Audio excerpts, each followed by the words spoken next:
So, hello everyone and welcome to Cafe Mutual YouTube channel. So, first of all, happy Navratri to you and your family. May Ma Shakti keep you healthy, wealthy and safe. Friends, I'll start this session with a short story. So, एक बार की बात है कि अकबर अपने महल में आते हैं और वो काफी परेशान होते हैं. उनकी परेशानी देखकर बीरबल पूछते हैं कि राजन आप इतने परेशान क्यों लग रहे हैं. अकबर उनसे कहते हैं कि कल रात सपने में उनके फादर आए थे और उन्हें बोलते हैं कि राज्य में जितने भी गाय हैं, काउज हैं, उन्हें उनको राजभोग कराना है उन्हें.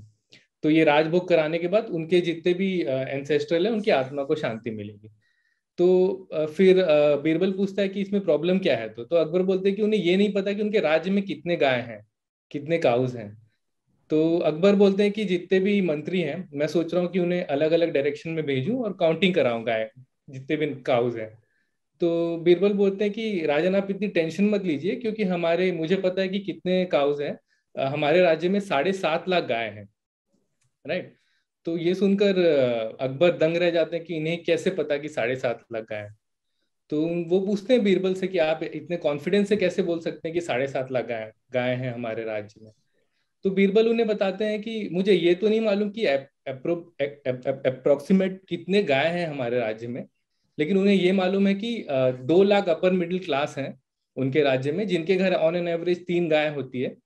और 25% उन्होंने इंक्रीज कर दिया क्योंकि हो सकता है कि कुछ मिडिल क्लास लोगों के घर भी गाय हो और कुछ स्ट्रे काउज भी हो. तो ये सोच के उन्होंने 7.5 लाख बोला. ये सुनकर राजा बहुत इंप्रेस होते हैं और उन्हें इनाम देते हैं. तो बोलने का मतलब ये है कि आप ऐसे ही आप जैसे एमएफडीज अपने क्लाइंट्स के कॉम्प्लेक्स से कॉम्प्लेक्स फाइनेंशियल इश्यूज को चुटकियों में फिक्स कर देते हैं. तो understanding the importance of MFDs in investors life, Quantum Mutual Fund has launched a new initiative called Quantum Mutual Fund and MFD, एक नई साझेदारी. So to talk about this initiative, we have with us Arvind Chari, CIO Quantum Advisors, and Saurabh Gupta, Fund Manager, Equity Quantum Mutual Fund. Welcome, Arvind and Saurabh. Nishan, thanks for having us. So Arvind has over 17 years of experience in tracking Indian and global economy in various roles, while Saurabh has over 15 years of experience in equity research and fund management. So let us know about this initiative directly from the horse's mouth. So over to you, Arvind. Thank you, Nishant, and thanks to Cafe Mutual, and thank you to all those mutual fund distributors who are joining in to listen to us. The way we'll do it, we'll take you through a short presentation. I'll talk about quantum, our background, a very quick update on how we think about India macro and India opportunity, and then Saurabh will take you through the products and the schemes that we have at Quantum Mutual Fund. So let me just share the screen.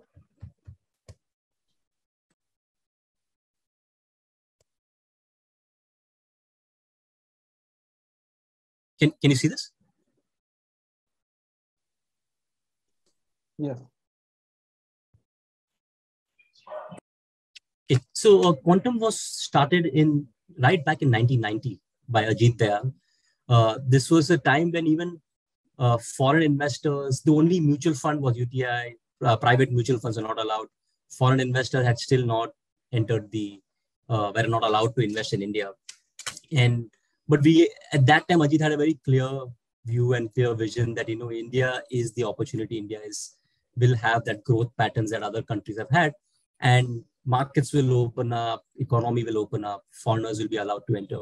And some of you would know that the Quantum started with a stock market yearbook. So, just to get access of companies' financials was not available, and Quantum used to produce what is called the Quantum Stock Market Yearbook, which had financial data of different companies for people to research, and also had comic books on equity markets and how to invest. The name Quantum, of course, comes from Ajit's love for physics, and it signifies a sense of growth. Something moves from a low orbit to a high orbit.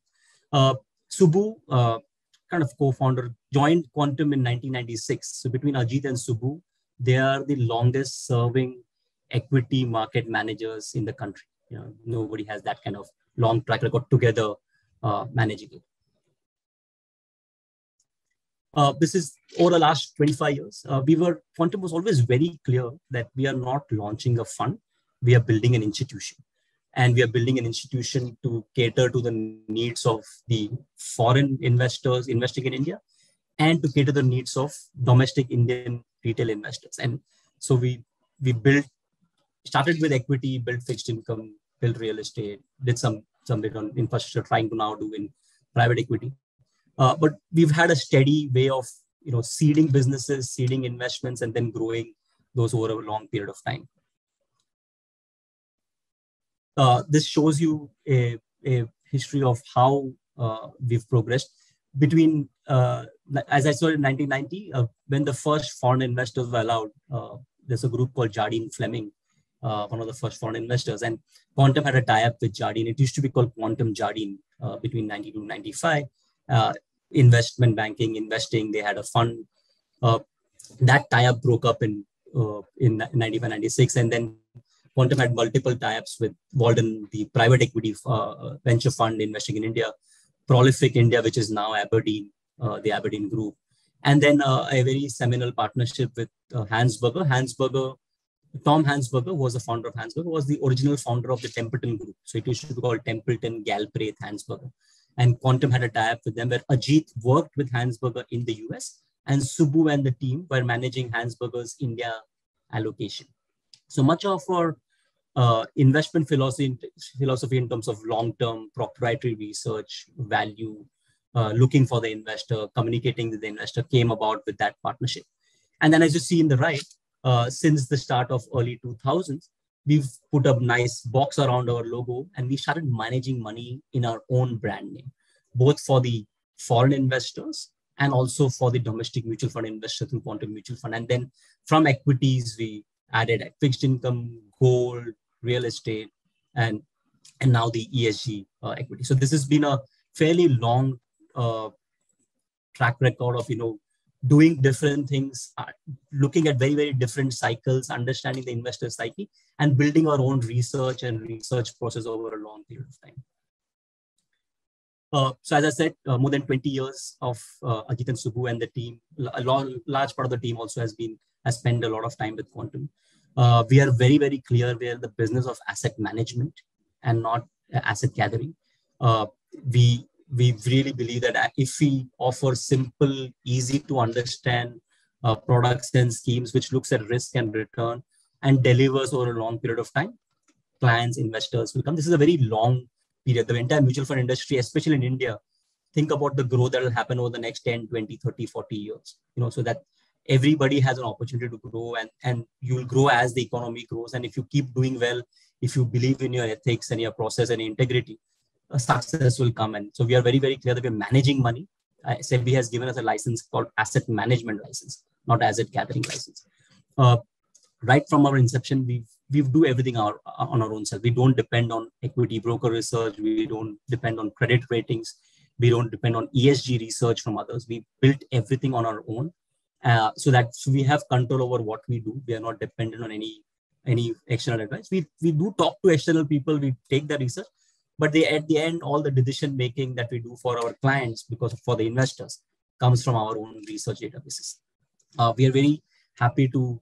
We've done that for the international investors. We tend to advise that same to the domestic investors, also retail investors, that plan your flow, plan your investments in a way, and you can. We are very open in terms of how we communicate when we like the market, when we don't like the market, and that allows the investor also to have a confidence in terms of what we do, what we say is what you will get as a, in terms of a performance and portfolio. We are registered with SEBI, we are registered with SEC in the US, we're registered with the most of the Canadian regulators because we manage money for North American investors. The Quantum Advisors, which is the sponsor company for Quantum Mutual Fund, currently manages about $3 billion, about 22,000 crores as of end September. We manage money for some of the largest global pension funds, sovereign wealth funds, university endowments from North America and from Europe. So the kind of due diligence that they have done over Quantum in terms of our research, our process, our investments team, our investing style, our back office, compliance, everything has been done. It's kind of top class in that sense, because we've been managing money for these long investors for a very long period of time, right from 2005 when we met won our first mandate. Quite a few investors have actually stayed with us for a very long period of time. Quantum is now owned 50% by a mix of Ajit, Subbu, and the management team. And the rest is owned by HWIC, which is the Fairfax Group. If you would have heard about Prem Vatsa. And so they own 49%. They're a large minority investor, but very silent partner. They've given the capital for us to grow. And the capital is largely to grow our domestic retail mutual fund business. So they've left it to us. We manage the business the way we want, and we have a very strong balance sheet from that perspective to ride out any eventualities. And so some lot of people have this worry that you're a small fund. Are you safe? And these kind of numbers and the kind of money in the balance sheet that we have. As we said, we are in this for a very, very long period of time, and we see the runway very, very long for us to participate and grow. I'll tell you a bit of a Quantum mutual fund. So it was established in 2000. That's when we got the SEBI license. We were the 29th mutual fund to launch. But at that time, we were the first fund house to go direct to investors, and largely because of that entry load, where there's a huge entry load. And I'll talk about that. I'm sure I'm going to get questions on that in terms of why we chose the route that we did. We've launched very simple range of funds, very, very simple ways to solve the asset allocation problem for any investor. So it's very simple to understand, simple to allocate, simple to invest. We've always had a very disciplined research process, no star fund manager, very, very team driven in all asset classes that we invest. And as I said, we are here for the long haul. We are asset managers, not asset capitalists. So we launched the Quantum Long-Term Equity Fund and the Quantum Liquid Fund in 2006, followed up with a gold fund because we really believe in gold, and I can answer questions on why investors should have gold in their portfolio. The Nifty ETF, just to show, have a sense of, an index product. And although we do not necessarily believe too much in passive index, and I can answer questions on that. And a tax saving fund, which was essentially a QLTF, the Quantum Long-Term Equity Value Fund, in a tax wrapper with the LSS. Did the Quantum Equity Fund of Funds. So, and our pitch to investors was have a high allocation to Quantum Equity Fund of Funds, 60-70%, and 20-30% in the Quantum Value Fund, and your entire asset allocation is done. 2 funds, and you're okay. You get all the diversification that you require. We started what we call Path to Profit, which we're still continuing, which is the investor education series we started in 2009. First one to launch the online internet paperless investing thing. The multi-asset fund came in 2012 and the dynamic bond fund in 2015. And very recently in 2019, we started the Quantum India ESG Equity Fund, and Saurabh will talk about all these things in detail. We've always put the investors first. That has been a hallmark, and we'll continue to do that. This is nothing. This is our philosophy, that investor is at the center of everything that Quantum does. And there are many firsts in the sense that what we've started either became an industry practice or became a SEBI regulation for across things, in terms of both in terms of investor ease and costs, and also investor benefit in terms of exit loads going back to the unit holders. We never had a retail and an institutional fund. We always had one plan. There was no discrimination in expense ratios or costs between a institutional investor and retail. Mark-to-market valuation, it became mandatory. Now we've been following it since 2012. There are many such things that Quantum has done purely for the interest of the investor. So how do you select a good fund house? Why should you select Quantum, and why should you look at Quantum? So as I get experience in terms of what is our background, our business, Quantum has no other business. Our business is investment management for foreign investors and for Indian investors, and allowing them to participate in the Indian economy over the long period of time. That's our basic philosophy, and that's the background. And we have experience, as I said, since 1990, we've seen multiple cycles. We've seen economy going through boom and bust, regulations changing in a dramatic manner, investor behavior changing in a very significant manner, technology coming in, a lot, and we've stayed the course. Yeah? And so we have the experience, we have the background, and we have a very clear investment philosophy. As I said, at the core, there's an investor, right? So whatever we do has to be in the interest of the investor. And that's how we also decide in terms of our research and investment process, the products that we launch, the communication that we give, whatever communication, is it in the best interest of the investor?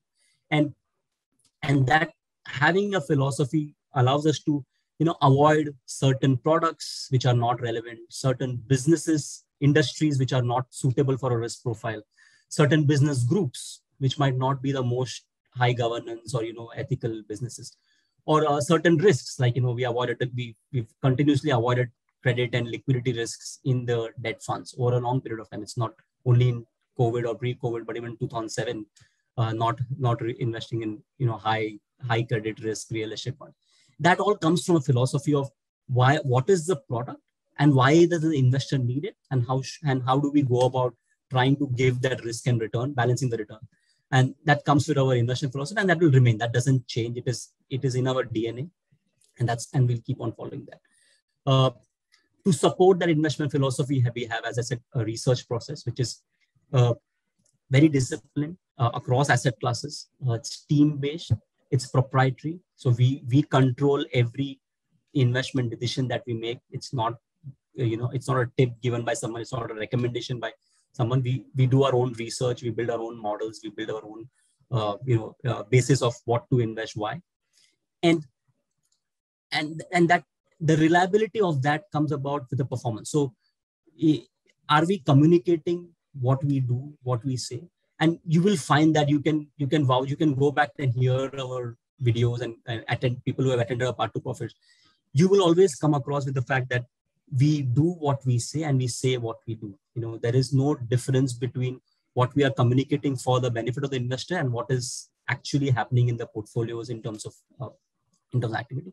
Also, we are very frank and open in terms of communication. Sometimes when we think that the markets are expensive, or clients should not invest, or we will give a guidance saying that do only 40-50% of your investment right now and then scale it up. All this is equally important information for distributors and advisors like you to guide your own investors. And so you will find that a lot from Quantum.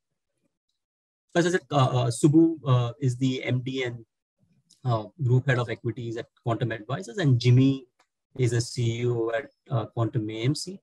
There's another, Reena runs the business, Malay runs compliance for Quantum, Sandeep is the head of investor interaction, Rajendra heads operations, and Meera heads investor services. The thing to note is all of them have stayed with us for a very long period of time. So we have a very stable team at the top. And this is the most important team, the portfolio. Saurabh, who will speak after me, Nilesh Shetty, some of you might have definitely heard him. Sneha, who joined on fixed income and quant, has now grown and is now the associate fund manager for the ESG fund. Hitendra, who does all the dealing operations and also manages the index ETF. Pankaj manages the Quantum Liquid Fund and the Quantum Dynamic Bond Fund. Chirag manages multiple gold, multi-asset, equity fund of funds, ESG, and Ghazal, who works along with Chirag and his team for gold and commodities. I'll give you a very quick 5-minute thing on Indian economy on terms of how we think about the opportunity, and then I'll hand it over to Saurabh. So this is the very long 1980, so about 40-year chart of the GDP of world, India, and China. The thing to note below is the way we have broken it up. So this is as per governments. So there is a tendency in India to think that when we have a single party, strong government, growth can be high, but with coalition, growth goes low. That this data doesn't show you that, right? In fact, it shows that during coalition governments, growth tends to be higher. There's more consensus. It might not reach this decision making might not be fastest, but decision making is relevant, and it pushes forward over a period of time. This also tells you one more thing, that if India has grown at 6.5% for the last 40 years, we think if you have this as your growth potential, that India can grow at 6.5, we don't see too many risks to that. you might have short-term risk, but from a long-term perspective, we think India will be able to grow at this level for another, decade or two. When you have expectations of about 8-9% growth is when you have risks coming in, and then your expectations drive equity return expectation, and then you can have disappointments. But if your base estimate for India is 6.5, I think we should be able to do it for a long period of time. This is what happened. The left is foreign direct investments, the right is foreign portfolio investments. The red line is, of course, China. This is as they grew and as investors realized the potential of China. This is the amount of money that came into China in both FDI and in portfolio, in equity and debt. Something similar can happen to India. In fact, we believe India is underallocated by foreign investors. And given what is happening in China in the last 1 year, you should expect far more money to come into India from corporations and from portfolio investors, global portfolio investors. If you look at the right part, that is, what is India allocation as a percentage of the overall portfolio of a central bank or a sovereign wealth fund and pension funds, endowments, insurance, put together, those entities manage about $270 trillion of assets. And India has only $650 billion, right? If I add private equity, venture capital, I'll go to about $1 trillion. So it's the foreign investor allocation to India is less than 0.5%. India's weight in the GDP, global GDP, is about 3%. Right? So even if somebody thinks that India is likely to grow and the share of GDP will increase, they need to increase their allocation to India. And as reforms get better, as markets open, markets wider, they become larger, you would expect these kind of money, the size of the money that comes to India should increase. Unless we do something really, really horrible on reforms or politics or, something, or a major war happens for a very long period of time. If none of those things happen, you should expect, steady long-term flows to come. And as I showed you on that chart on GDP, since 1980s, India has actually, any government, left, right, center, single party coalition, they've actually continued the reform process. Every government has come and continued the same reform process of liberalization, privatization, rule of law, getting the government out of certain businesses. And if that continues, you should expect a lot more money to come in. In the same manner, even the Indian investor, as you know, is underallocated. This is the asset allocation profile of an average retail Indian over a long period of time. And it's a long way to go. And you know that, right? When you speak to your clients, you know how underallocated they are to equities. They're still significantly invaluable. And the advisors and the industry has done a significant job of getting so many investors to participate in the equity markets through mutual funds. And that will continue. It's a very long run. Average age of an Indian is about 27, right? So as they earn, they get more wealthier and they'll keep investing. And mutual funds, is a very, very good route, simple route to do it. This is the overall cumulative investments at cost by foreigners and mutual funds. This is, as I was saying, you've seen that increase in mutual fund, especially after 2014, the SIPs, the bulk inflows, that has led to some markets being a bit more expensive. But over a period of time, we would expect that as the markets broaden, the economy increase, this money should get absorbed. The thing about India is that this growth in GDP gets reflected in growth in corporate earnings. And so much of the economic activity that happens gets reflected in stock markets and gets reflected in the public markets. And that's how you participate by investing in equities, because the large corporates, large and mid and small companies get benefit of the overall growth in the economy. We are seeing economy come back very, very nicely. Back, some of the industries are back to pre-COVID levels, in fact, higher than pre-COVID levels.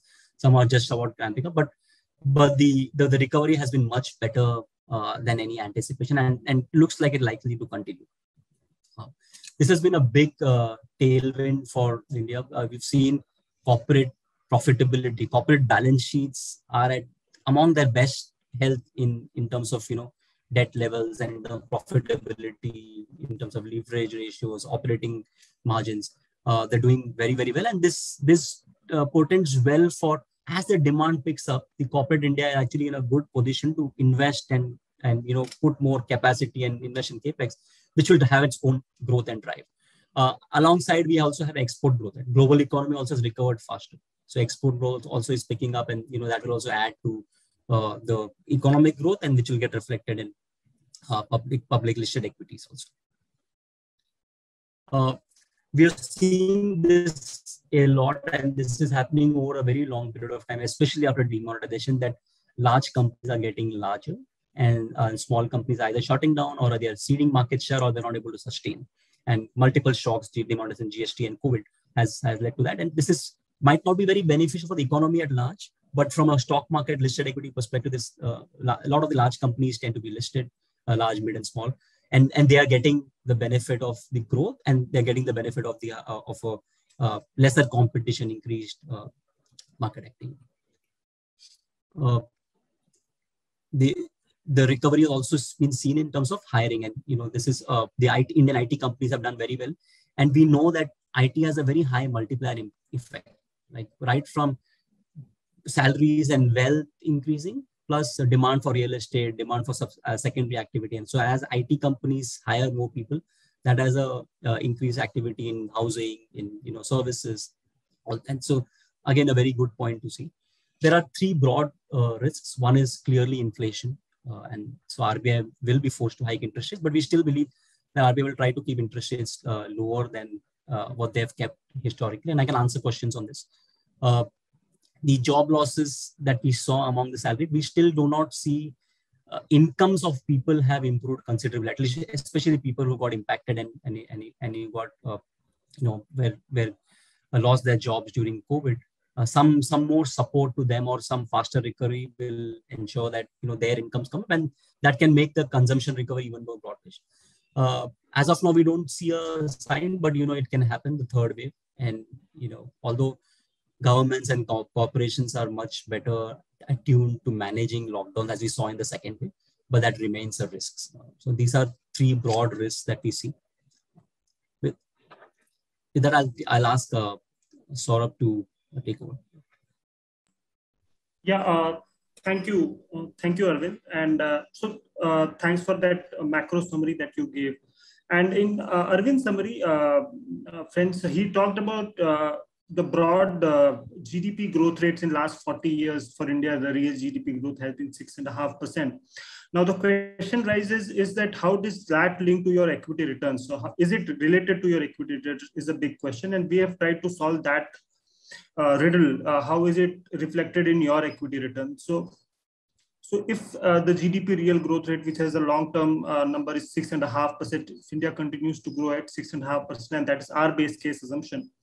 In India, the broad inflation has been close to 5%. So nominal GDP grows to about 11.5%. That's the annualized growth rate of GDP. Now, if GDP grows at 11.5, which is the nominal GDP, typical company revenues should grow at 11.5% because the revenues are nominal in nature, because companies do take price increases, they have volume growth. So a mix of that should take the revenue growth to grow by 11.5%. Now let us assume the profitability remain where it is. So the profit margins do not change. They are able to pass on the costs. And so the profit should also grow by 11.5%. And as Arvind explains, that large are getting larger. So typically the listed companies are larger ones. So there is a possibility and most likely they will grow faster. So typical listed company profits could grow at 13.5 to 14%. And an intelligent portfolio, an active portfolio where we could pick some winners which could gain market share and or increase profitability through their positioning, through their business modes. The portfolio earning growth could be 15%. Now let us assume the valuation remains the same because that's the most unpredictable part of any equity investment. And if the equity returns track the earnings growth of companies, of the portfolio companies, your equity portfolio should give you closer to 15% return. And this is what we have seen. If you look at even, I will talk a little more about Quantum Long-Term Equity Value Fund. And we have seen that it has mimicked this kind of number in terms of since inception return for an active portfolio. So this is the broad expectation that you should have for your equity returns. Just a moment, I'll just move to the next slide.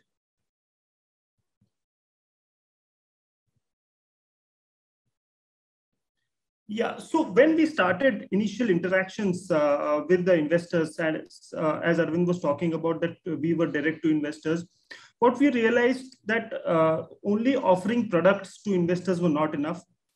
Investor education in terms of financial plans, financial goals, and how to plan their financials is very, very big. And I'm sure as MFTs, you would also have come through a very similar thing, and you would have been spending a lot of time in educating the investors about what type of asset class to be invested in for what kind of time duration. So there is a money cycle that we explain to our investors, that whenever you earn, it's not the earning minus expense is your savings. You should need to change the formula to earnings minus the savings is your expenses. And then whatever you save, you have to broadly categorize into 3 buckets. One is your short-term needs. So next 12 months, that should be very, very liquid. And I'll explain that in the next slide. And then medium-term needs, which is like 1 year to 5 year, what kind of financial goals do you have? And then plus 5 years. And basis on that, the tenure of your financial goals, you have to decide an asset allocation. Yeah. So what's our suggestion? So this is a broad framework. Definitely, we understand that financial allocation of financial planning is very, very personal. But broad framework that we tell investors to follow is that first, you have to keep 12 months of your expenses safe parked, most likely in a bank account or a very safe liquid fund, because that is your go-to money if some things go wrong. There is an emergency in the family, there is a medical emergency, or the kind of economic volatilities we saw last year. So first, we have to kind of consolidate 12 months of your expenses, keep it separate, very safe. That money is not to put into risk, or not. That money is not to generate returns. After that, you have the 12 months expenses. Then you proportion whatever money you have left to 20% in gold and 80% in equity funds. Now, why gold? There are enough reasons. And the biggest reason has been last year. So if you look at last year again, the first 3 months when equity fell by 40%, gold stood out. It held your portfolio together, right? And it kind of consolidated your portfolio. In the rest 9 months, when equity recovered, gold stagnated. So gold works very, very beautifully in terms of diversification. So gold, for any long-term investing, gold becomes a very necessary element. 20%, 15%, 25% depends upon person to person, but it has a very important part to play in your asset and financial planning. So coming to the products, as Arvind also alluded, that over the last 1.5 years, 1.5 decades of existence that Quantum has had, we have introduced very few products, closer to 9 products, and across the risk spectrum, if you see, and this is the chart that explains that. So I'll just start from the left side, which is the Quantum Liquid Fund, which is the red ball that you see. So that is like the lowest risk and the lowest return kind of product that we offer to the people. And in the previous slide, I was talking about keeping your safe money, 12 months of expenses in a very safe place. So Quantum Liquid Fund is a place where you can park that money. This fund, unlike most other liquid funds, do not take any credit risk. So the money that is here either will be in the overnight funds, or it will be in the AAA or PSU short-term money market products. So it's very, very safe to park your money over there. So that is the one product that we launched in 2006. A little higher on the risk spectrum is Quantum Dynamic Bond Fund. Again, this fund takes duration risk. It's a product which has if you have a view of a little more than a year, you can look into this product. But understanding of duration risk is extremely important. So any retail investor who has an understanding of what duration risk is should only participate in this product. It very similar to Quantum Liquid Fund. It does not take credit risk, so it has an exposure only to AAA, PSUs, or government papers. So what the fund manager Pankaj takes a call on the duration and the interest rate cycles. So very safe from a credit risk perspective, but it does carry a little higher risk on the duration and the interest rate cycles. Then comes the Quantum Gold Funds. So one is the Quantum Gold Fund, and another is the Gold Savings Fund. So we launched an ETF, gold ETF fund backed by pure gold. So we have actual physical gold which is parked into the vaults, very safe vaults, which the fund manager Chirag visits every quarter and checks whether the physical gold lying there is there or not. So it's just not a demat statement or a paper account. It is backed by physical gold. It is in the form of ETF. And since a lot of people do not have demat accounts, we offer a wraparound of savings, gold savings fund, where whatever money people put through SIPs or deploying that fund, that fund goes ahead and buys the gold ETF. So that's an exposure of gold that we offered to people to fulfill the entire spectrum of financial planning. Then we offer on a little higher risk grade and a little higher return grade, we offer quantum multi-asset funds of funds. Now this is, from the face of it, it will look like a hybrid fund which has equity, debt, and gold exposure. Most of the hybrid funds in the market do not have gold exposure. We have a reasonable quantity of gold in that. And basis upon the relative expensiveness of debt or equity, the fund manager, which is Chirag, moves around the allocation of that fund. So this is not comparable to equity returns or risk. This is more compared to your FDs. So it will give you a superior return to your FDs. So anybody who is, say, putting 100 rupees in their FD where it is generating 4 or 5%, a small portion of your FD, you can move out and you can put into quantum multi-asset fund. It can also be used as a stepping stone, as you have been putting money into equities and you are now closing into your financial goals. This is the first step from removing money from equity funds, moving to quantum multi-asset fund or very less risky multi-asset fund, and then eventually move to liquid fund. So this can be a stepping stone for that. And then we move towards our equity products, which is quantum long-term equity value, which I'll be discussing in detail. And a wraparound to that in ELSS form is quantum tax saving fund. Further ahead is Quantum India ESG fund, which we launched closer to 2 years ago, which is a very unique proposition, and it's now being talked more and more.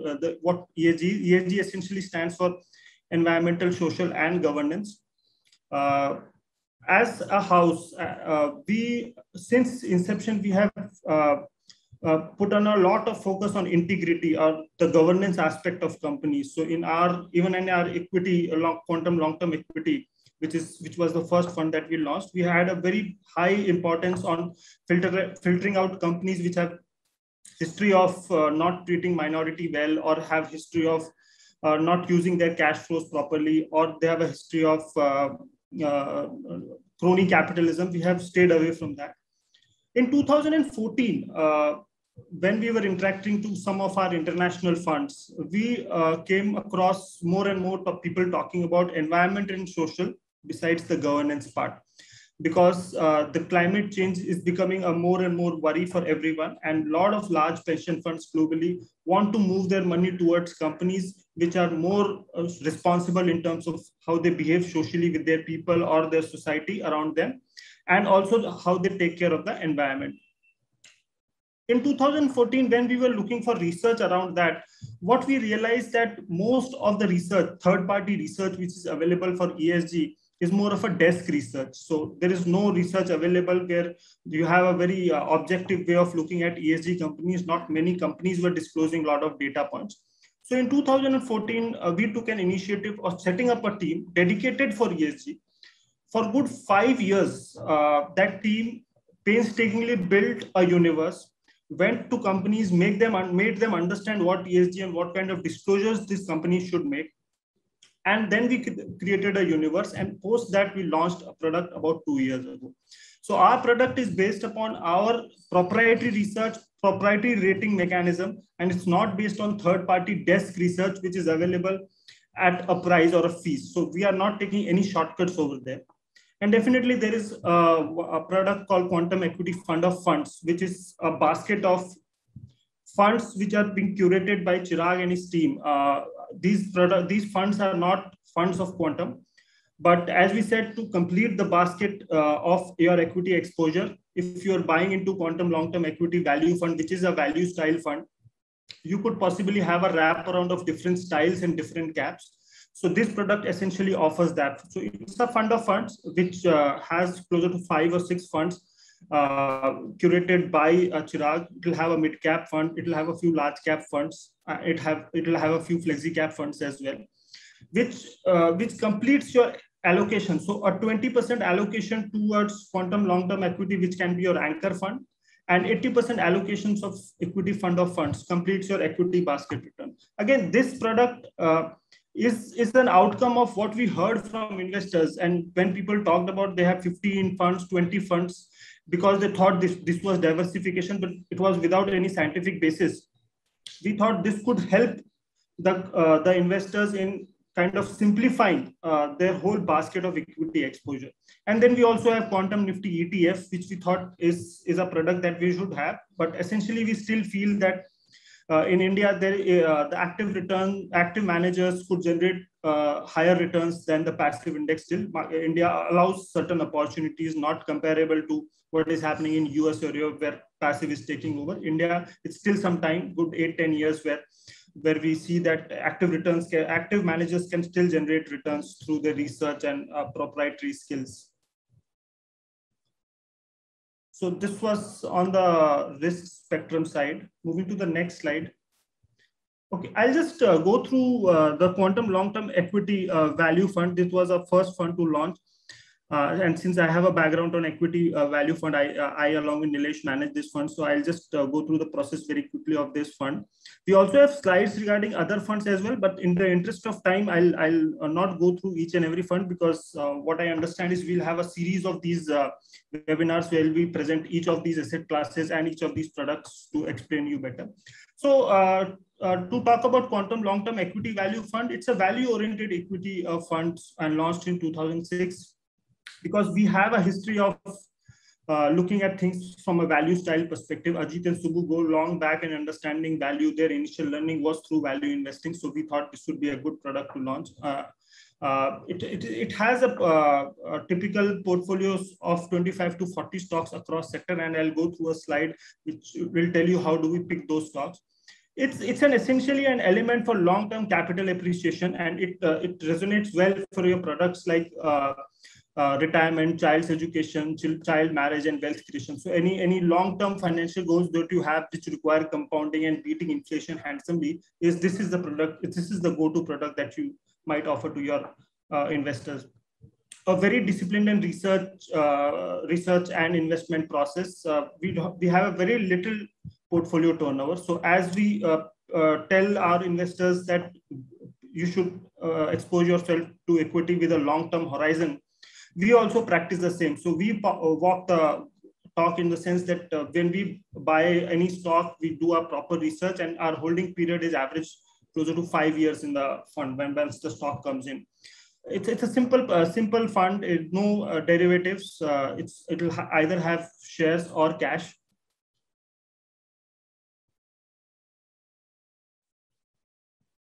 Yeah. So our investment criteria is value. So we have a 14-member team, and each member has to track a different sector. So any analyst who tracks a certain sector, for example, I look at banking, or anybody else look at pharma, he will look at all the companies which are within the universe. He'll look at the business of the company. He'll look at the environment in which the sector is operating and the company is operating.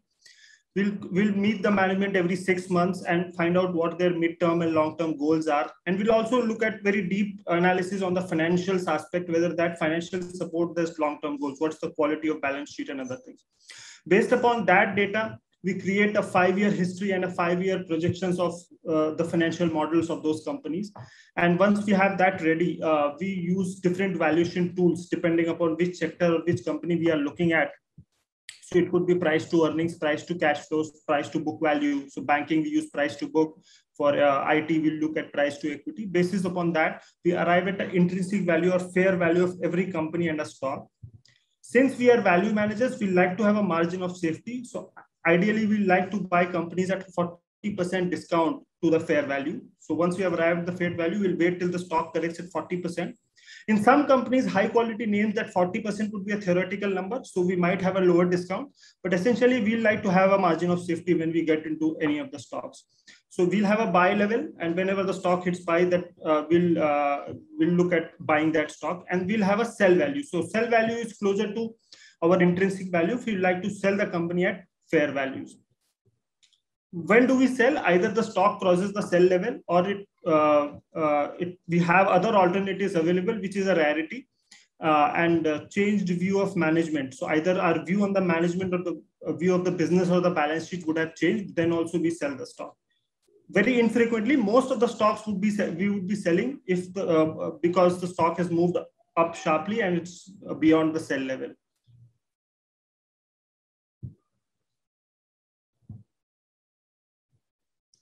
Now, we always talk about bottom-up research. So we are bottom-up research people, but there are 4 macro variables that we take input from our macro team. And the reason that we take this from our macro team is because when I, as a banking analyst, is looking at India and the growth, and my auto analyst, our auto analyst is looking at India with a certain level of growth, both should be similar. So I cannot look at India with a 7% GDP growth rate, while the auto analyst is creating his model with a GDP growth rate of 10%.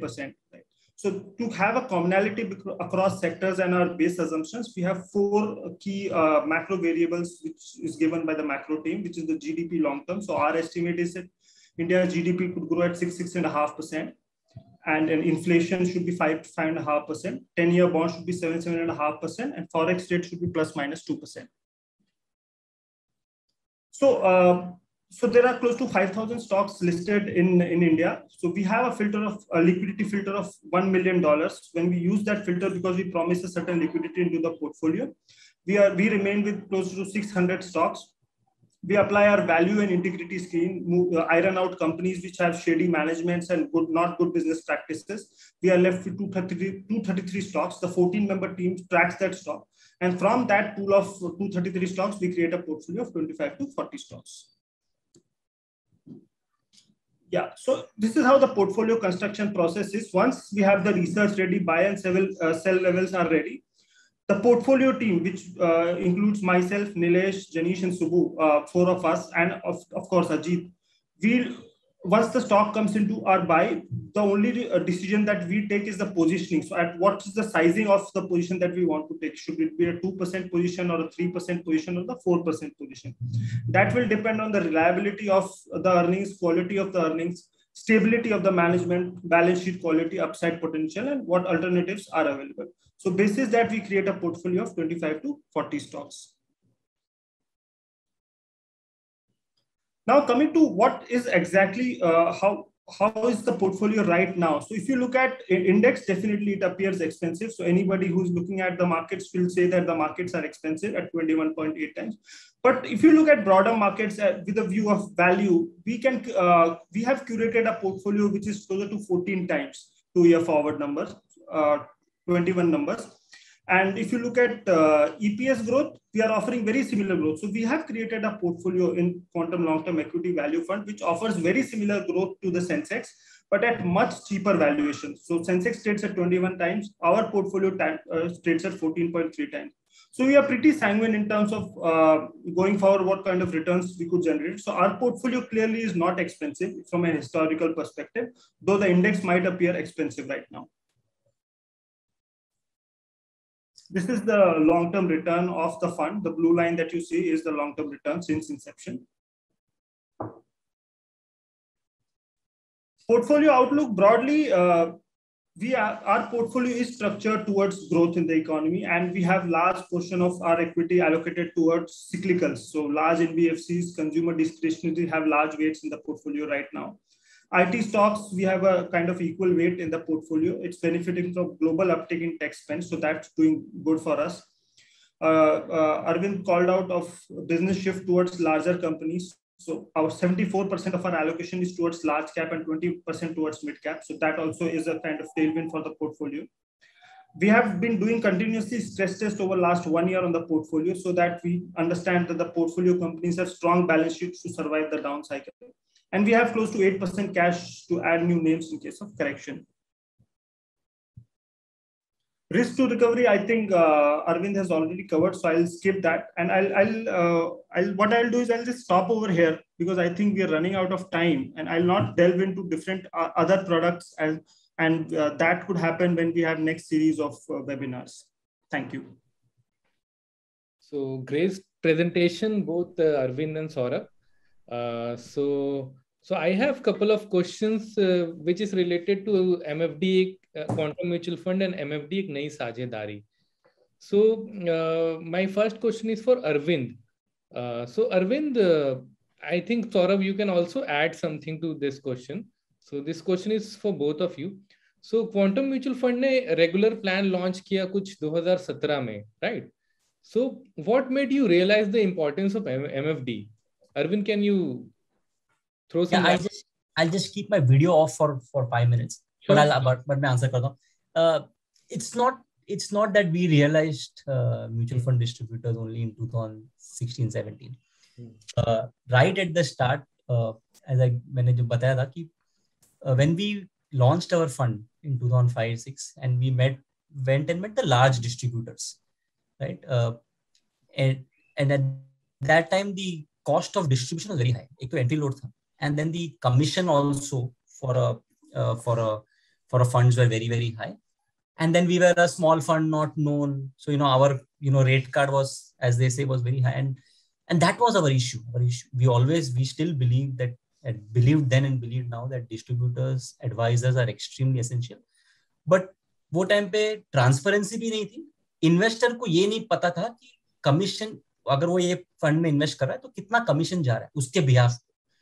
ये transparency नहीं थी और cost भी बहुत ज्यादा था. And so we had no option at that time, and we decided, okay, let's go direct. And that's why when we went direct to investor, even then, जब से भी हमारे वेबसाइट पे एक ये था फिलोसफी ऑन कमीशन, और हमारा दो ही मुद्दा था कि ये कमीशन ट्रांसपेरेंट होने चाहिए, कि इन्वेस्टर को पता होना चाहिए कि कोई फंड अगर डिस्ट्रीब्यूटर एडवाइजर एडवाइस कर रहा है तो उस पर कितना कमीशन आ रहा है, right?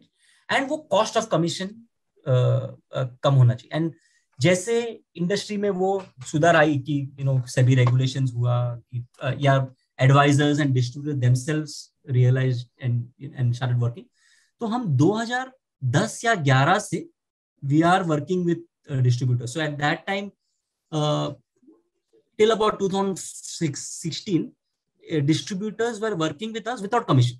So either they liked what we do, they like the style, or the investors are asking, I want to invest in quantum, so can you empanel? And we've worked, and we've also conducted these kind of sessions with mutual fund distributors right back from 2010-11, when we started.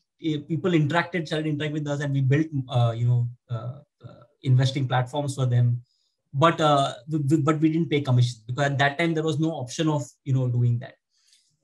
And then SEBI regulations came on transparency, then the direct plans, the regular plans came. So we could actually offer a regular plan only in 2016-17, but we've been working with independent financial advisors, corporate mutual funds platforms, distributed platforms since 2010-11. So this is ye nayi baat nahi, but now we are, as you said, we want to reach out as much as we can, because the costs are lower and the transparency is there. Aaj mutual fund statement aa jata hai, jahan pe it is very clearly mentioned ki what is the commission, and industry has mutual funds have become thinner, regulations have become much better. So there's a mix of that. So ये कहना गलत है कि आज हम क्यों सोच रहे हैं. we've been thinking and we've been interacting, and मैंने जो बताया पार्ट टू प्रॉफिट सेशंस जो हम लोग कर रहे हैं 2009 से, उसमें मोस्टली इंडिविजुअल इन्वेस्टर आते हैं, but there are many distributors who attended, many. Saurabh, आपको कुछ ऐड करना है? नहीं, I think Arvind has summed up it quite well. Nothing that I have to add. So Saurabh, मेरा नेक्स्ट क्वेश्चन आपके लिए है कि क्वांटम म्यूचुअल फंड में एक नई साझेदारी ये लॉन्च करने का क्या रैशनल है? आपने क्यों लॉन्च किया ये इनिशिएटिव? नहीं, जैसा कि आपने पहला क्वेश्चन पूछा कि I think there are some misconceptions, थोड़े से मिसकंसेप्शंस है रिगार्डिंग कि आप क्यों आप आ रहे हैं, अब आप क्यों कमीशन दे रहे हैं, उस हिसाब से. तो हमें ऐसा लगा कि ये इनिशिएटिव से एक हमारा जो थॉट है कि हम किस तरह से अप्रोच करते हैं, हम थोड़ा डिफरेंट सोचते हैं, हम थोड़ा लॉन्ग टर्म सोचते हैं.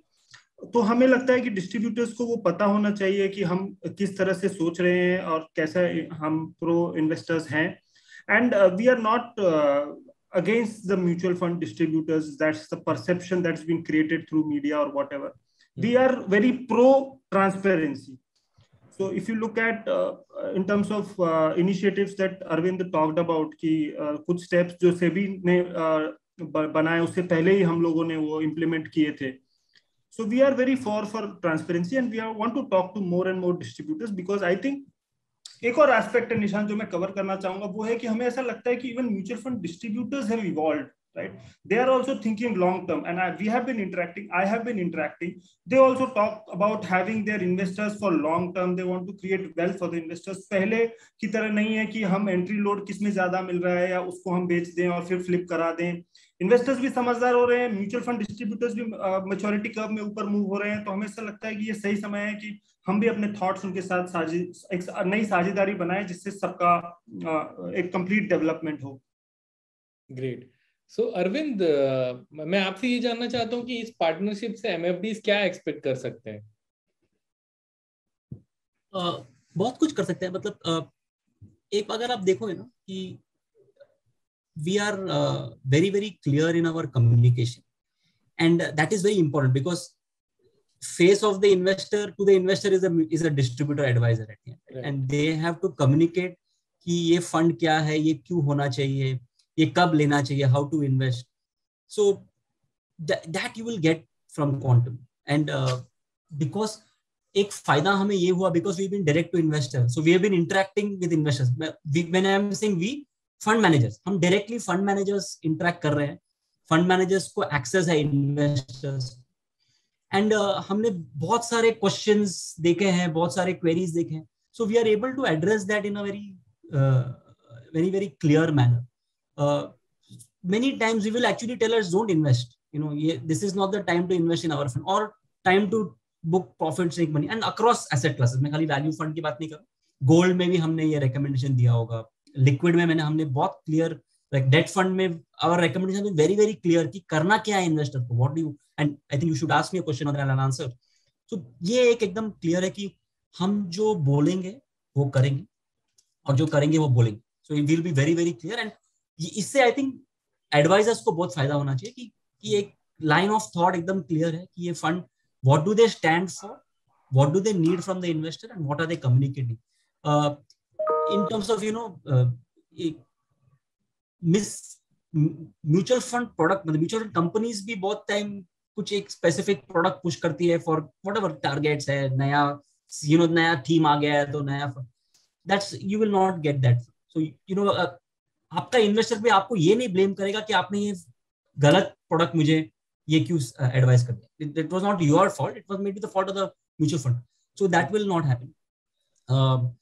We have, as I said, we have access to fund managers. I mean, as many times as you want to talk, as a distributor advisor wants to talk, they will have some access, either through these kind of sessions. Yeah, we started what we call part 2 partnership, you know, for advisors. हमारे website में हम अभी ये भी कर रहे हैं कि जो advisors, distributors who think like us, long term transparency, उनके वीडियोस हम पोस्ट कर रहे हैं कि how are they, you know, helping investors. And as that video goes, it will go on our YouTube channel, it will go on social media also. The advisor gets that publicity, right? So they can also reach out to investors. They can show to other investors कि this is what I told, this is what I stand for. It becomes easier. ऐसे बहुत सारे initiatives हम करेंगे and we'll keep doing. So as I said, I mean, it is it's only a financial transaction. You know, this is a very long term. As I said, कि आप भी young ho, and you're in your distributor career, the investors that you have is young. If your advice is good, if you select right products, low cost, you know, all those, ये 15, 20, 30 साल का journey है and it's an annuity business. Every year you get trail commissions, every year we get management fees. So, you know, it is for both of our interest to think long term, remain long term, and वो बहुत important, and we will never sway from that, you know, and we will not have complicated. अभी तो ठीक है, SEBI ने भी बहुत improve कर दिया, category wise आ गया है, so you know, you can't have multiple products for the same. You never found it from us, you will never find it. It will be very clear, very simple products. Great. So Saurabh, my next question is for you. So what are Quantum MF future plan, or what do they mean for MFDs? देखिए, very very simple speaking की, जैसा हमने बोला कि new product launches is not something we are very aggressive on, right? So जैसे कि कुछ funds में होता है कि चलो भाई मार्केट अच्छा है, इन्हें फोर्स करेंगे, नया प्रोडक्ट बेचने को मिलेगा, वैसा नहीं होता है क्वांटम में। तो that is not that, having that expectation is wrong. It does not mean that कि हम लोग और प्रोडक्ट्स लॉन्च नहीं करेंगे। हम देखेंगे कि रिस्क मैट्रिक्स जैसा मैंने आपको दिखाया, उसमें कुछ प्रोडक्ट फिट हो सकता है या कुछ नई टाइप की चीज है जो इन्वेस्टर को फिट हो सकती है, तो हम वो लॉन्च जरूर करेंगे।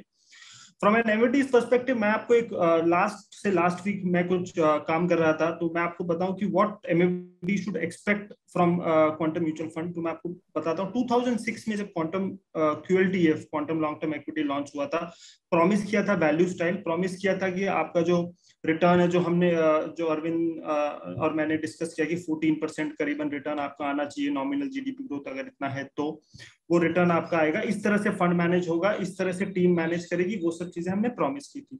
शायद हमने कुछ 20-25 सीआर का ईयूएम से स्टार्ट किया था उस समय। उसी साल मैंने जब देखा कि दो और फंड बड़े, एक टॉप 3 म्यूचुअल फंड में से एक फंड हाउस ने लॉन्च किया था और एक बड़े एमएनसी म्यूचुअल फंड ने लॉन्च किया था, उन्होंने हमसे 100x ज्यादा ईयूएम इकट्ठा किया था। अगर मैं उन फंड्स को देखूं, जो वो फंड उस समय लॉन्च हुए थे, मेरे को अब उनका हिस्ट्री भी नहीं पता है। आइदर वो मर्ज हो गए हैं किसी स्मॉल कैप फंड से, उनकी कंपनीज 2 बार बिक चुकी हैं। तो अगर आप उनको ट्रैक भी करना चाहें कि सिंस इंसेप्शन उस साल से कौन से फंड ने कैसा किया है, वो हिस्ट्री भी नहीं है। This is what we are telling the distributors and the investors, that's the predictability and comfort that you will get from Quantum, कि वो फंड है और अगले 14 ईयर्स भी जो हमने कहा है हम वो ही करते रहेंगे। और फंड का ऐसा नहीं होगा कि अचानक आप देखेंगे क्वांटम लॉन्ग टर्म इक्विटी को हमने ईएसजी में मर्ज कर दिया क्योंकि ये फंड छोटा हो गया, वो बड़ा हो गया, वैसी चीजें नहीं होंगी। एक प्रेडिक्टेबिलिटी होगी, एक ट्रांसपेरेंसी होगी, और आपको आपके एंड इन्वेस्टर्स के साथ हर एमएफडी को एक कंफर्ट होगा कि आपने क्वांटम सेल किया और जो प्रॉमिस हुआ है वैसा ही वो चीज मूव हुई है। So that predictability and transparency is something that MDs will love when their investors feel very very comfortable of with when they talk to them कि हाँ भाई ये एक predictable चीज है जो आपने हमें बताई है। I think this is the USP besides definitely the core competencies of outperforming in other things, वो तो definitely as a team that's where we strive for, but as a fund house, if I can add to that, a lot of times we also get asked you know fund छोटा है, ये रहेगा नहीं रहेगा, so that 15 years of existence has shown that we are here for the long term, and as I showed in that earlier slide, that we may be small for domestic retail, but we are fairly large in when we manage money for founders, like $3 billion for a value India equity strategy, real estate, fixed income. It's a very large, and that gives us enough leeway. And then वहां पे भी, as I said, under invested है, more foreigners will come, and then we'll get business, and then and we raised money in 2016 only to develop the domestic. So we have enough kind of what do you say cash in the bank to grow our business, spend money on doing these kind of sessions, going out, reaching out to investors, and we are in for the long term. So जो वो मन में शंका होती है कि अरे एक छोटा फंड है, ग्रो नहीं हो रहा, मतलब बाकी फंड्स ज्यादा एओएम है, या तो उनके ऊपर कोई बैंक है, कोई फाइनेंशियल इंस्टीट्यूशन है, ये this is a professionally managed fund, but उसका बहुत डिफरेंस होता है। We have no conflict of interest, and nobody can tell us कि आज ये मत खरीदो, वो मत खरीदो। We will buy what is in the interest of investors, we will manage the money the way we think should be manage the money. So ये सब चीज, ये स्टेबिलिटी की जो एस्पेक्ट है ना, एज जो सौरभ ने बताया कि एक same fund, same philosophy, same process, same team, almost same team चल रही है और चलेगी आगे, बहुत फर्क पड़ता है। सो गाइस, आप लोग अपना क्वेश्चंस चैट बॉक्स में डाल सकते हैं। सो अरविंद और सौरभ, कल एक मुझे क्वेश्चन पूछा गया था एक एमएफडी से कि क्वांटम एमएफडी का जो कमीशन स्ट्रक्चर है वो बाकी एएमसी से थोड़ा कम है, और actually expense ratio is at par with other products, but commission थोड़ा कम है। तो आप इस पे कुछ बोलना चाहेंगे?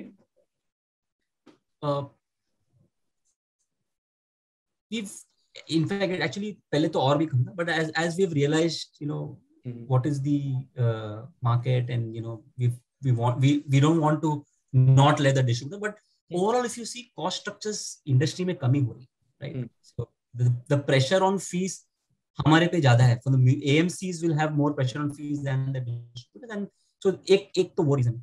Second, I will tell you one thing is, if I look at the average investor in quantum, they stay for at least 3.5 years across products. Liquid में नहीं होगा, but equity में जो long term product, whereas industry का average 1 साल से कम हो. So if you are also, so these are quite a few, or I mean, some percentage is advisor money, but most of it is direct.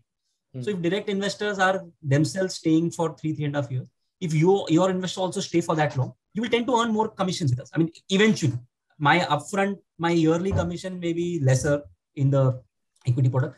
In the, I think the ESG fund, it is I think we pay 75 basis points in the ESG. In liquid, we have kept it low because liquid industry may come in.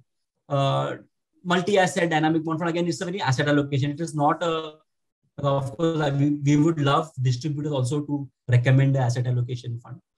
But वहाँ पे, even in the multi-asset also we increased because we saw investors were demand.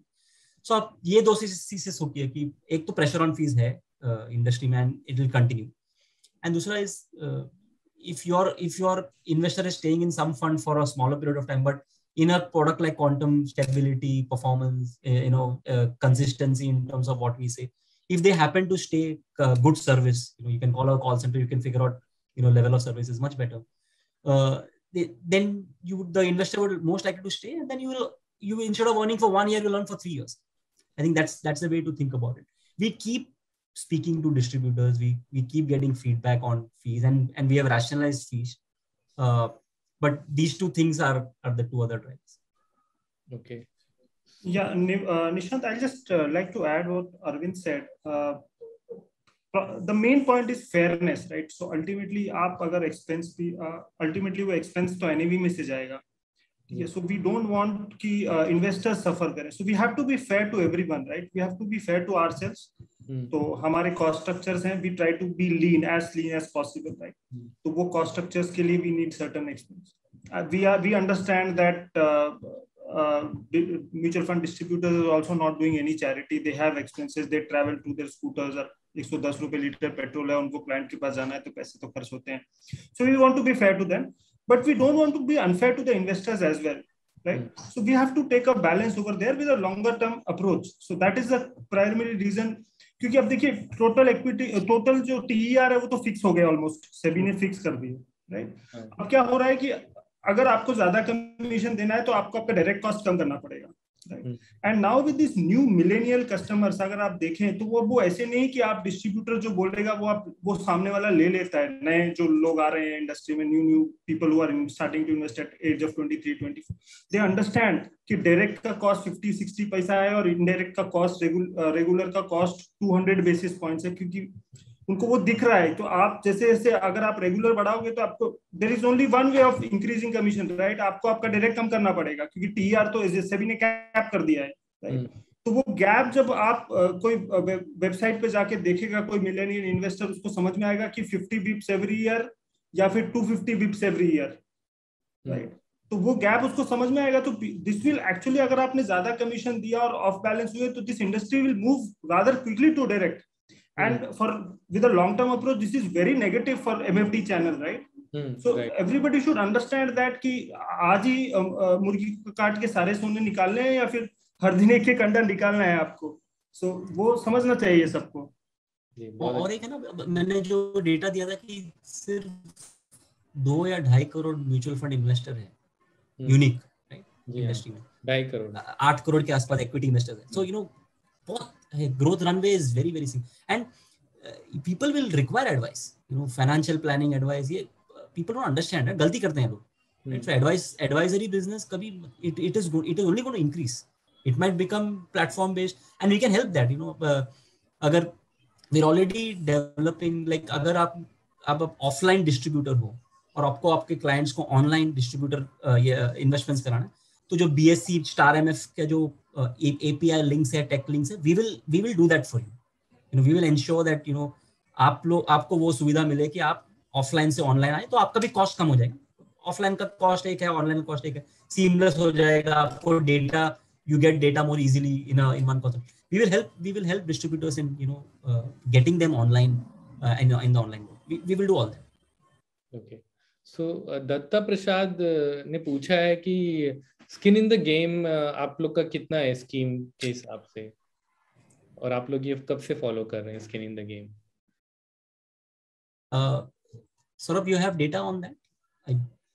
I don't have data, but I'll tell you, we believed in that before this heavy regulation, right? I mean, most of our fund managers and our main investors have money invested in the fund.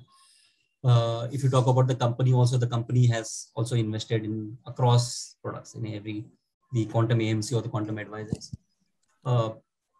And we genuinely, as I said, we will, if we are saying this for the investor, we also believe that, that should be true for us also. So I don't have exact numbers on skin in the game. Abhi to anyway, SEBI ka regulation bhi aa gaya, although we've not been very pro that 20% regulation of investors ka, in every employee needs to have some money. That is not the right. That is not the way to. That is no guarantee for funds performance. I mean, SEBI's worry rightly is that funds are not behaving, or they're not managing the money. Credit funds may whatever happened, and they are ensuring that. But this won't help. What will help is if SEBI says if you do something wrong, I will cancel your license. जब तक ये नहीं आता है ना industry में cancel license या or big fine, तब तक क्या डर है? मतलब people will keep, so you might tell 20% of your own money if you're doing fund, but you can still do wrong thing. So I don't think that's a benchmark. Skin in the game is important, and we are already doing it. I can give you numbers later, but that is not a measure of whether the fund is good or not, or the fund larger the skin in the game, larger is the measures are different. How are they clear? What is their philosophy? Who is the background? What kind of longevity? How do they think? How do they invest? Those things matter a lot more. Okay. So while we ran out of time, but I have two more questions, which is related to equity and debt market. Equity मैं सौरभ से पूछना चाहूँगा कि market 60,000 पे है सौरभ, तो हर रोज हम लोग देखते हैं कि नया माइलस्टोन क्रिएट हो रहा है. तो ऐसे में जो MFDs हैं जिनको लमसम पैसा आता है, इंक्रीमेंटल मनी जो आ रहा है, वो कैसे वो डिप्लॉय कर सकते हैं? किस कैटेगरी की इक्विटी फंड्स रिकमेंड कर सकते हैं, या it is better to go with fixed income funds?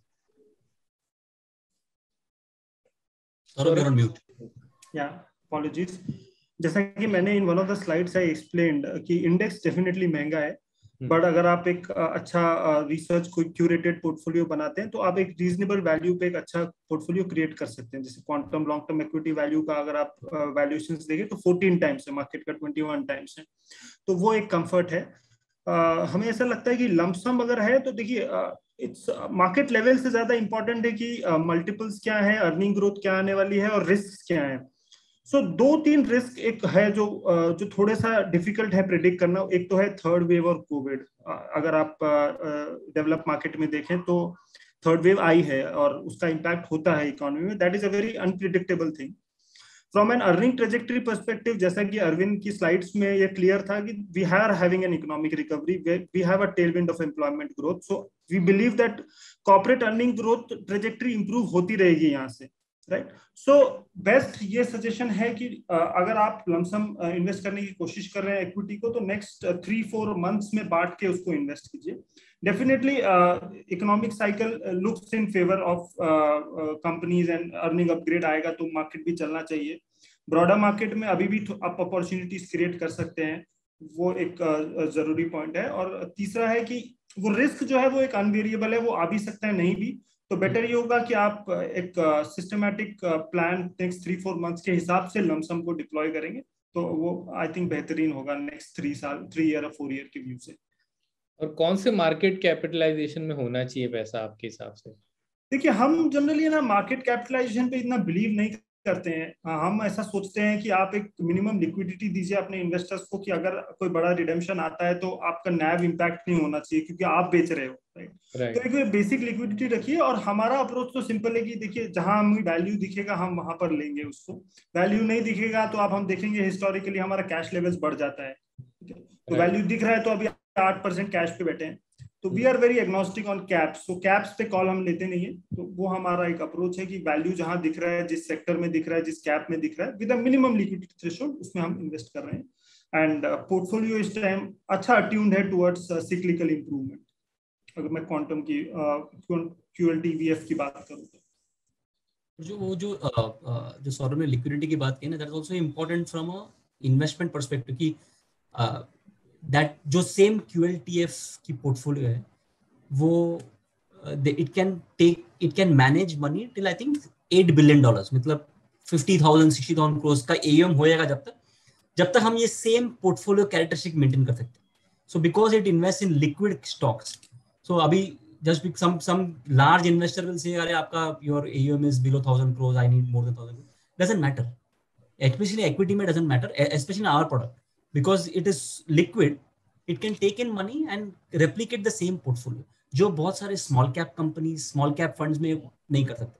The kind of liquid जो underlying stock की liquidity है और जो fund की AUM है, वो already problem है. ये same problem credit fund में हुआ था. Credit fund की AUM इतनी बढ़ गई थी और जो लिक्विडिटी थी मार्केट में, that was so, I mean hardly कुछ नहीं, कोई ट्रेडिंग नहीं होता। तो जब इन्वेस्टर्स रिडीम करते हैं तो कहाँ, how will the fund sell, किसको बेचेगा और क्या प्राइस पे, सो लिक्विडिटी बहुत मैटर करती है।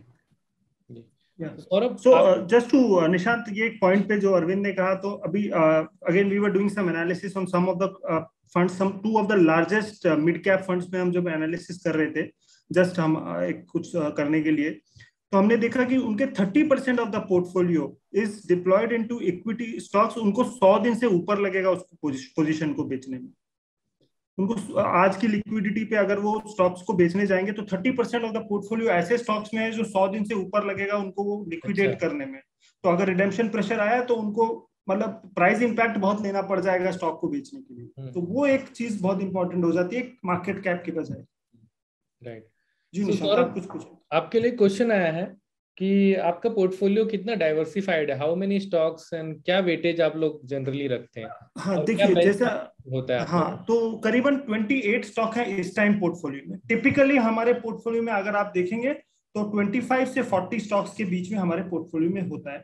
जब हम किसी भी स्टॉक में पोजीशन लेते हैं तो हम मिनिमम 2% ऑफ द वेट लेते हैं उसमें। So we want to be, हम 0.5 0.6 वाला नहीं करते, थोड़ा कन्विक्शन से काम करते हैं और एटलीस्ट 2% पोजीशन हम बिल्ड करते हैं। हाई क्वालिटी कंपनीज जिनकी मैनेजमेंट अच्छी है, जिनका बिजनेस अच्छा है, जिनकी बैलेंस शीट अच्छी है, उसमें हम करीबन 6% वेट तक कॉस्ट पे जा सकते हैं।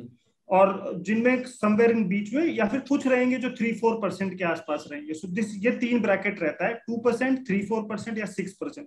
सो हाई क्वालिटी में 6% at cost, but market price अगर इंप्रूव होता रहा तो वो we will allow the position to run at closer to 9.5 to 10% also. उसके बाद हम उसको ट्रिम करते हैं, बट एट कॉस्ट हम 6% पे कैप करते हैं पोजीशन को।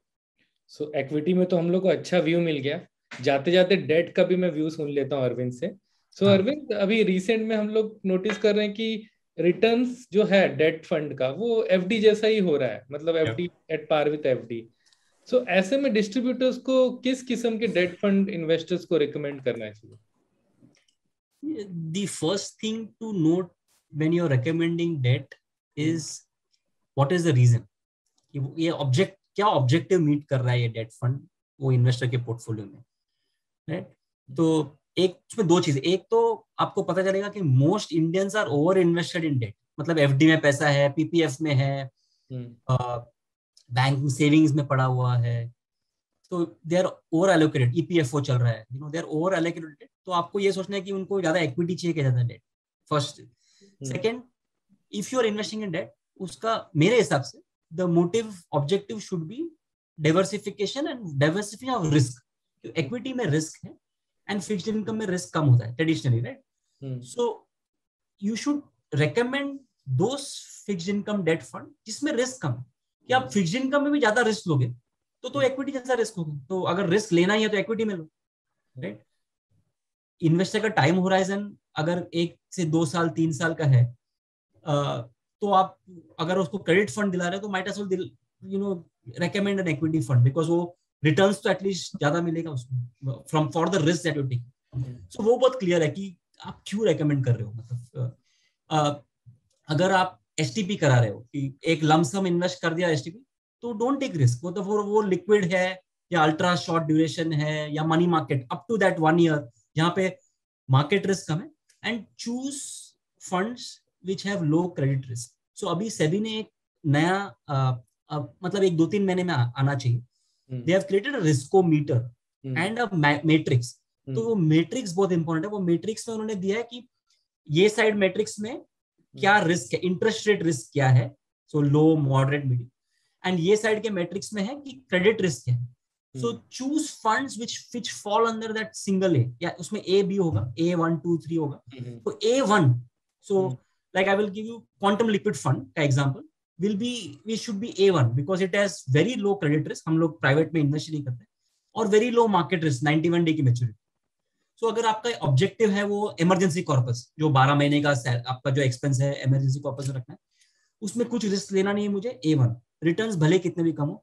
अगर आपको if you don't want to do mutual fund, then let them keep in bank savings. ठीक है, मतलब you will earn commissions and you will earn investor relationship also with that, right? कि आप रेकमेंड कर दिए कि नहीं ठीक है, some investors are not tuned for debt funds, तो रहने दो उनका FD. like if I have to advise my mother कि उनका पैसा कहाँ होना चाहिए, I will say रहने दो FD. She doesn't need to come into debt funds and take the volatility. So that is that. Why are you doing it? What is the objective, which is risk diversification, and then what is the objective of investment? If you are doing for 2-3 years, then you can look at a debt fund, right? Short term debt fund हो गया. मैं personally dynamic bond fund prefer करता हूँ, but dynamic bond fund is very manage very differently. So उसमें risk थोड़ा बढ़ जाता है. You need to be very clear कि ये रिस्क होएगा, इसमें ऊपर नीचे market risk will be at level 3, right? High market risk. But short term bond fund from an allocation perspective looks good. But उसमें भी I will suggest you take select funds which are very low credit risk. वो that is not the objective of that. And जितना हो सके आप investors को भी recommend करो कि जब वो ये बॉन्ड्स लेते हैं, बहुत सारे इन्वेस्टर्स ने रिटेल बॉन्ड में इन्वेस्ट किया है कि यहाँ पे FD में को 6% मिल रहा है, वहां पे मेरे को 7-8% मिल रहा है. And what happens is they tend to put a large amount of money in say a Dewan Housing के बॉन्ड में, and then that goes bad and आपका पैसा अटक गया. And most investors are shocked, यार डेट में मेरा पैसा जा कैसे रहा, मतलब how am I losing capital on debt. So public को पता चल रहा है, क्रेडिट कैसे मालूम पड़ा है कि वो डेट में भी कैपिटल जा सकता है. So keep it very safe. And right now currently live with the low interest. ये नहीं, मतलब don't try to take risk कि जस्ट बिकॉज मेरे को I am getting savings account at 3, liquid fund at 3.5, 4, short term debt funds are at between 4 and 6. So let me take some risk and go to 8%. Don't do that. छोटा allocation of का percentage you can recommend, but live with the fact that rates are low and it will rise. कि आप अगर मैं 20 साल का average ले लूँ ना debt fund category, debt fund returns का, everything is between 7 and 8%. आप liquid category ले लो या gilt fund ले लो. Gilt fund में volatility के साथ 7-8% मिलेगा. Liquid में you will have periods where like now you will get 3-4%, and as interest rates increase it will go up there. Maybe future interest rates might not be there. Maybe we settle at a lower interest rate in India over the long run. But average returns are between that 6 to 8%. So keep in your mind, debt आप allocate कर रहे हो, तो eventual returns will be that. And don't try to earn extra 0.5%, 1% in debt. Try that in equities. You might get rewarded better. But यहाँ पे 2% कमाने जाओगे, capital चला जाएगा, and if that is your emergency corpus, then you are in big trouble, right? And I know investors who had 3-4 credit funds in their allocation and they were stuck. And ये situation नहीं आना चाहिए. That is not fair for any investor, and it is and advisors should definitely not do that. So choose objective क्या है, which is risk diversification. यहाँ पे return objective नहीं है, risk is the main objective. मेरे को risk कम करना है मेरा equity funds.